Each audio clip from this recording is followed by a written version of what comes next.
আমি যৌথ পরিবারের মেয়ে। মা থেকে শিখেছি কর্তব্য, বাবা থেকে শিখেছি দায়িত্ব, কাকু কাকিমা থেকে শিখেছি আন্তরিকতা, বড় ভাই বোন থেকে শিখেছি প্রেম প্রীতি ভালোবাসা। আমি যৌথ পরিবারের মেয়ে। কিভাবে সম্পর্ক তৈরি করতে হয় এবং সম্পর্কে গুরুত্ব দিতে হয় তা জেনেছি সবার সাথে মিশে।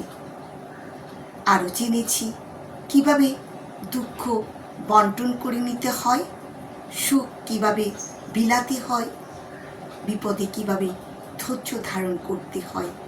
আমি যৌথ পরিবারের মেয়ে।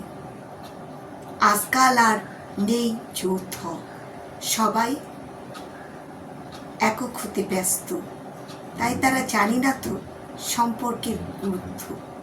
আমি যৌথ পরিবারের মেয়ে, তাই জেনেছি সম্পর্কের গুরুত্ব।